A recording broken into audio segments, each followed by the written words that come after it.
Yang saya pingin tekankan, apakah penyaluran yang dari pusat, dari provinsi dan penyaluran dari APBD kota itu mereka sama semua? Karena saya melihat dan dapat informasi ada mereka menerima semua, maksud saya nggak dipilah-pilah. Ada yang menerima dari provinsi nggak perlu dapat bantuan dari APBD. Terus yang dapat dari pusat, karena justru kita ingin tekankan yang benar-benar tidak terjangkau dan tidak mendapat itu yang dapat. Sahabat Onyx, jangan lupa dengerin Sersan Ngopi, serius santai ngobrol pagi-pagi bersama saya Rega Dinata setiap hari Rabu jam 9 pagi di Onyx Radio. Ingat, kita bakal ngobrol dengan semua narasumber yang tentunya kompeten di bidangnya masing-masing, bakal mengangkat hal apa yang bakal kita ceritakan di kota Balikpapan. Ingat ya sahabat Onyx, setiap hari Rabu jam 9 pagi di Onyx Radio. Sersan Ngopi, serius santai ngobrol pagi-pagi.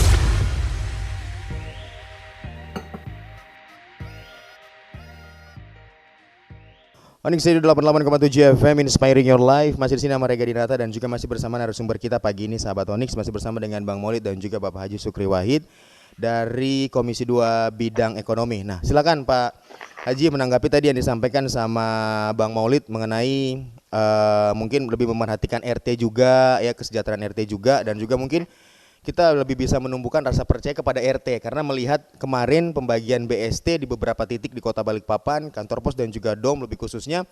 Saya sempat dapat kabar juga katanya Pak Haji dan juga Bang Maulid hampir roboh pintunya gitu saking banyaknya manusia yang menumpuk yang datang untuk menerima bantuan nih. Bagaimana nih Pak Haji menanggapi? Betul. Saya terima kasih. Saya selaras dengan apa yang disampaikan oleh Bang Maulid ya, sahabat saya.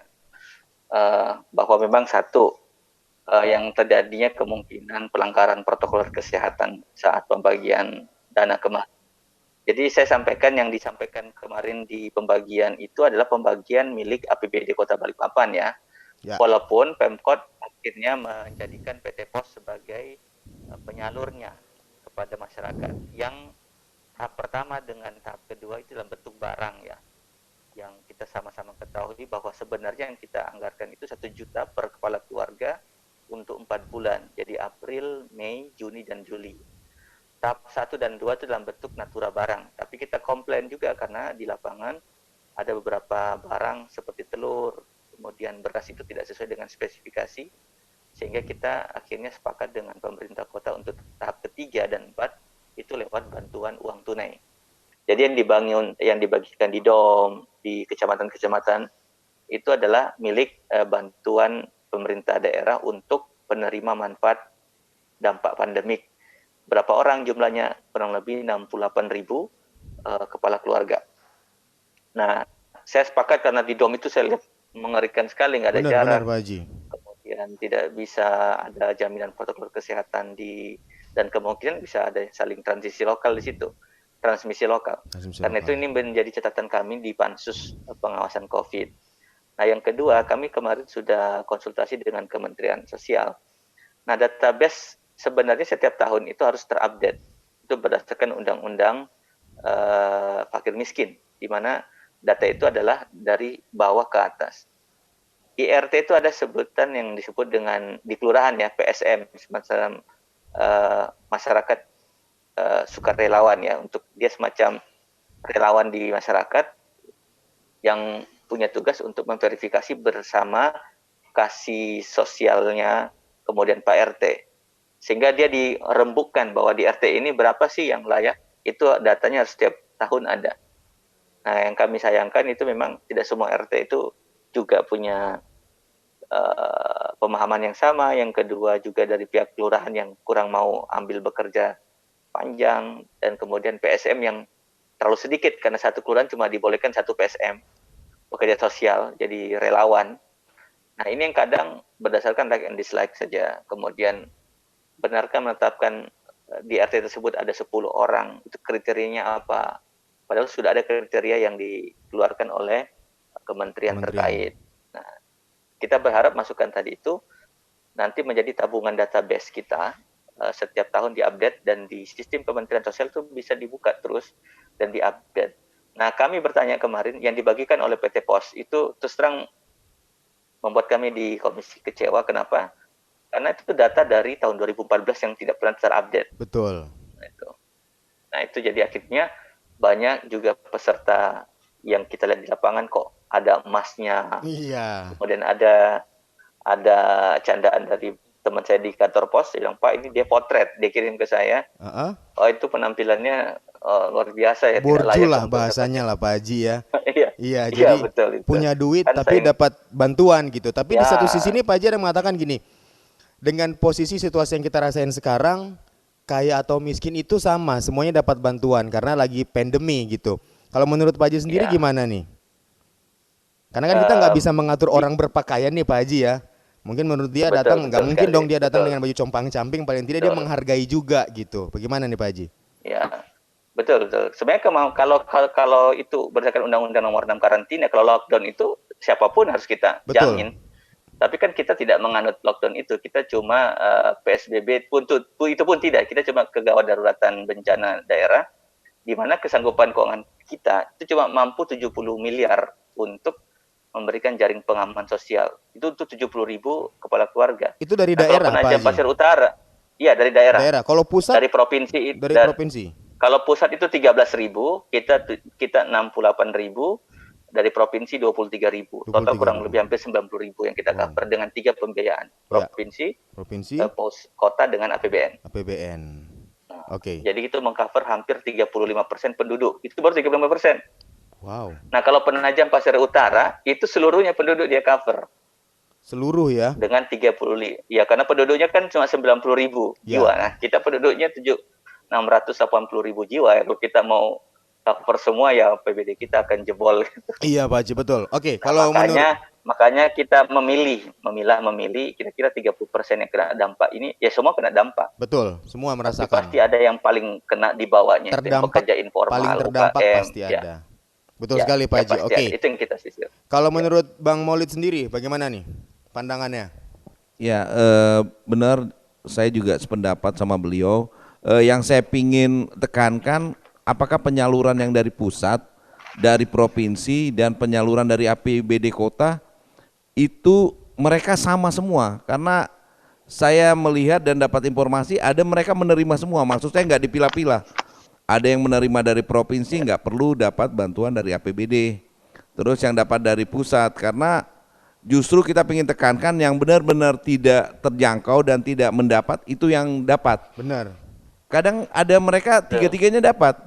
Dari provinsi juga dapat, dari pusat dapat, Pusat dari dapat, APBD kota APBD. dapat. Jadi kan sebenarnya kalau kita lebih rinci mungkin kita bisa mengcover mereka-mereka yang merasa sangat perlu dengan adanya bantuan sosial tunai ini. Oke, baik. Terima kasih Bang Maulid. Selanjutnya Pak Haji nih, mungkin ada beberapa pertanyaan juga yang mau kita sampaikan pagi ini. Jadi saya sempat ketemu dengan beberapa masyarakat juga. Ini untuk sistem bantuan kan ada berupa barang, ada berupa uang tunai juga ya Pak Haji, betul ya? Iya, betul, Nah, betul. berita di masyarakat yang turun ada yang menerima 600.000, Bang Maulid betul ya? 600.000. Betul. Ada juga yang mengatakan pada saat semalam nih saya ketemu orangnya, ada yang diberikan cuma 460.000. Nah itu maksudnya memang dari yang seperti yang Bapak sampaikan tadi, dari 3 tadi itu memang betul-betul seperti itukah, atau ya memang itu tergantung dari pihak yang memberikan atau penyelenggara nih, gimana nih Pak Haji? Masih tersambung kah? Iya. Halo, ya, Ya. oke. Begini, betul ya, yang 600.000 itu adalah sumbernya PBN. APBN, oke. Ya, kemudian yang tadi itu adalah sumbernya APBD provinsi. PBD provinsi. Sedangkan kita kebetulan hanya mengcover 2 bulan saja, 2 bulan. yaitu di bulan Juni dan Juli itu besarannya 200.000 per bulan. 200. Dikali 2 untuk bulan Juli berarti 400.000. 400.000 betul. Iya, betul. Jadi kan totalnya 1 juta. Ya, 1 juta. 600.000 sudah diambil dalam bentuk barang. untuk barang. Nah, 400.000-nya dalam bentuk uang tunai.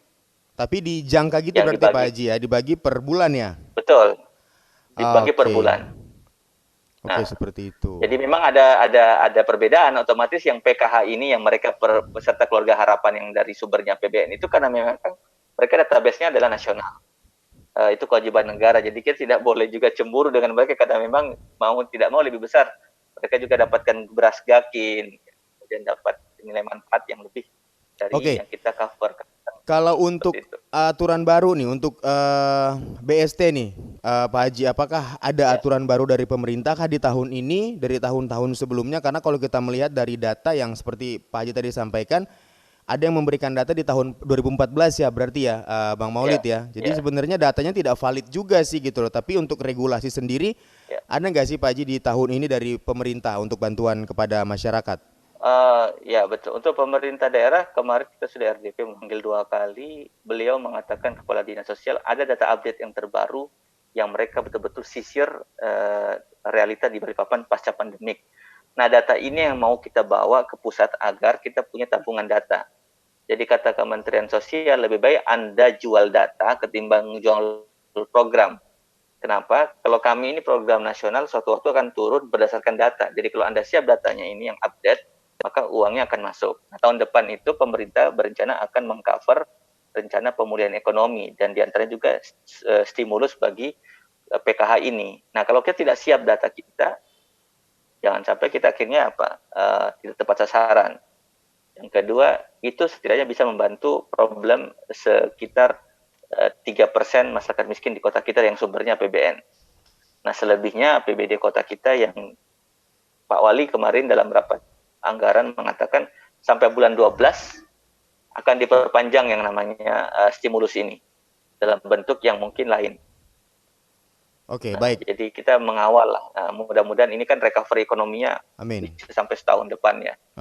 Terus seperti tadi yang disampaikan oleh Pak Bang Maulid nih, Pak Haji mengatakan bahwa kita lihat sekarang orang datang untuk ngantri sudah tidak mempedulikan yang namanya transmisi lokal lagi, apa itu corona, covid itu Ya. apa, yang jelas dia datang dapat bantuan. Kalau kita bicara jeleknya mau cuma dapat 50.000 pun mereka rela mengantri dari pagi sampai dengan sore nih karena melihat keadaan situasi ekonomi kita saat ini kan Pak Haji. Nah, bagaimana cara mensiasati rasa kepercayaan masyarakat kepada RT, sedangkan RT kan yang milih masyarakat setempat nih, bukan pemerintah tapi masyarakat setempat. Tapi yang kita lihat di lapangan kadang-kadang banyak sekali yang ada namanya gesekan masyarakat dengan RT. Ada yang tidak percaya dengan RT padahal RT-nya sendiri. Ada yang kadang-kadang RT pun memberikan data tapi data itu tidak valid sama warganya. Itu cara mensiasati seperti apa nih, Pak Haji? Ya memang mencari titik temu ini tidak mudah ya, karena ada beberapa RT yang juga memboikot warganya. Sudah RT kami nggak usah dapat Ya benar. apapun. Kemudian ada yang udah semua RT harus dapat. Jadi kan nggak benar juga dengan cara kayak begitu. Nah, saya pikir memposisikan ketua RT ini kita juga harus objektif karena RT ini kan ada latar belakang yang berbeda-beda, kesibukannya beda-beda. Nah, yang penting bagi kami siapa yang mampu menjangkau, menjaring data itu tepat. Yang kedua, kalaupun ada bantuan betul-betul tepat sasaran. Nah, contoh kemarin, untuk bantuan barang seperti yang sembako itu kan sebenarnya amanatnya kepada penyedia jasa. Tapi realitas sampai ke masyarakat itu harusnya itu penyedia jasa sampai ke pintu. Benar. Tapi kita tidak sanggup juga. Mereka gunakan aparat kelurahan, di mana di sana punya kasih kesos, kemudian punya Kamtibnas, punya yang namanya LPM, punya yang namanya PSM, punya yang namanya RT. Nah itu menurut saya itu jaringan yang sudah ada, lebih baik diberdayakan. Mungkin pembagiannya bisa di kantor lurah masing-masing. Ya, ini agak sedikit terganggu jaringan internet ya. Jadi mungkin sahabat Onyx, ya masih tersambung. Halo, ya Pak Haji. Ya, jadi kalau di DOM kan satu kecamatan, kenapa tidak dipikirkan kantor PT Pos meminta pinjam ruangan kelurahan sehingga pembagiannya pun bisa 34 kelurahan tidak terkumpul di satu tempat saja. Oke, baik. Bang Maulid silakan Bang, menanggapi sedikit saja. Halo. Iya, saya sepakat sama Pak Ustadz. Kenapa kita nggak bekerja sama jemput bolanya dari kantor pos? Ya. Maksudnya kantor pos itu jangan cuma di kantornya. Jadi kita kan ada di kelurahan itu kan rata-rata sekarang gedungnya bagus ya. Bagus. Representatif dan ada ruangan yang bisa ditempatkan orang di sana. Ya. Jadi kalau misalnya 1 hari harus selesai 2 hari, mungkin dengan ini kan masanya 30 hari kan? 30 hari. 30 hari. Jadi kalau misalnya ada perwakilan dari kantor pos di kelurahan, saya rasa bisa meminimalis orang bisa ngumpul untuk bertemu, untuk mengambil. Karena kalau uang yang manggil pasti masyarakat cepat. Betul Cepat sekali. Jadi saya berharap kadang-kadang ya biar itulah. bukan RT-nya juga datang gitu. Karena kan butuh ya Bang ya. Makanya saya berharap dibuat rule yang benar, dan saya yakin teman-teman juga kawan-kawan di DPR pasti nanti memberi masukan ke gugus tugas bagaimana baiknya, karena kita sampai sekarang belum tahu kapan pandemi ini Berakhir. Betul. Siapa tahu nanti ada lagi program yang sama-sama modelnya begini, ya kita sudah harus antisipasi. Betul sekali. Ya. Iya. Itu tanggapan dari Bang Maulid, Pak Haji. Kalau dari Pak Haji sendiri untuk menyikapi hal ini bagaimana nih? Ya, yang jelasnya pola pemberian bantuan kemarin itu di catatan kami, karena ternyata realitasnya foto-foto yang saya terima itu melanggar seluruh aturan protokol kesehatan. Betul. Jadi kalau kemudian pemerintah akan memanjangkan sampai bulan 12, ya masukan kami nanti di Pansus adalah mengecil atau memecah kelompok pembagian itu berdasarkan kelurahan saja. Walaupun penyelenggaranya PT Pos karena mereka punya kekuatan uang yang cash dan sistem jaringan yang baik, ada baiknya join sama pihak kelurahan sehingga masyarakat itu kupnya lebih kecil. Kalau perlu dibagi umpamanya RT 4 RT datangnya hari Senin, hari ini hari Rabu, kan jadi tidak apa-apa bantuan itu sebulan lamanya, tapi kan tepat sasaran. Tepat sasaran. Cuman kadang-kadang seperti ini Pak Haji, dari pusat sudah menerapkan aturan yang sesuai. Cuman kadang untuk penerapan di lapangan, kadang ada sih yang ngomong begini nih Pak Haji, kalau RT yang ngasih langsung enak, tapi kadang-kadang kalau kita langsung ke kelurahan atau ke tempat lain Mas, kadang-kadang itu dibikin ribet. Syarat kurang 1 aja atau 2 berkas saja, kita disuruh pulang Mas, padahal kita udah ngantri dari pagi nih. Kita dapat giliran siang ternyata disuruh pulang gitu. Dan melihat fenomena itu di masyarakat, sebenarnya cukup kasihan juga Pak Haji ya, melihat mereka yang sudah ngantri dari awal. Betul. Tapi ternyata hasilnya nihil yang mereka dapatkan gitu. Bagaimana nih Pak Haji? Iya, memang kayak contoh PT Pos kenapa kemarin ketat, karena yang diaudit itu mereka nanti. Jadi mereka tidak ingin ketika pemberian itu by name by address, jadi nama saja selisih 1 huruf mereka tolak. Oke, seperti itu ya. Jadi kenapa alasannya? Jadi contoh di bantuan BST tahap ketiga itu ada data yang saya terima itu berapa ratus yang tidak terima karena ketidaksinkronan data, sehingga PT POS buat berita acara karena tidak berani. Ini konsekuensi memang kalau penyalur itu dengan mekanisme seperti itu. Kalau RT kan memang nanti data dia tahu di lapangan siapa warganya, kemudian jelas pengajuan itu dari dia, sehingga kalaupun nanti mau disalurkan, saya pikir bisa menyertakan pihak kelurahan atau mungkin dengan pihak di RT, toko-toko RT. Cuma saya sih masih belum bisa mencari kesepakatan ini, karena kalau RT sekali lagi ada yang punya latar belakang yang berbeda-beda, beda-beda warga kita kan, jadi tidak bisa sama gitu. Betul. Jadi pihak operator ini yang harus kita join dengan pihak RT sih menurut saya. Ajak untuk bekerja sama berarti ya Pak Haji ya? Ya betul. Oke, baik, nanti kita lanjut lagi Pak Haji obrolan kita, dan juga buat sahabat Onyx, kali ini kita juga udah live di Instagram Onyx Radio 887. Dan mungkin buat kalian yang pengen bertanya langsung dengan Bapak Haji Sukri Wahid dari Komisi 2 Bidang Ekonomi, atau mungkin bertanya dengan Bang Maulid selaku pemerhati kota, kita tunggu pertanyaan kalian tentunya di Sersan Ngopi pada hari ini, serius santai ngobrol pagi-pagi bersama dengan 2 narasumber Rega. Ini kerjanya luar biasa, datangin door to door, ketuk pintu, terus mengurus hal-hal yang kecil semuanya. Tapi dengan adanya mungkin income yang tetap yang didapat oleh RT. Sahabat Onyx, jangan lupa dengerin Sersan Ngopi, serius santai ngobrol pagi-pagi bersama saya Rega Dinata setiap hari Rabu jam 9 pagi di Onyx Radio. Ingat, kita bakal ngobrol dengan semua narasumber yang tentunya kompeten di bidangnya masing-masing, bakal mengangkat hal apa yang bakal kita ceritakan di kota Balikpapan. Ingat ya sahabat Onyx, setiap hari Rabu jam 9 pagi di Onyx Radio. Sersan Ngopi, serius santai ngobrol pagi-pagi.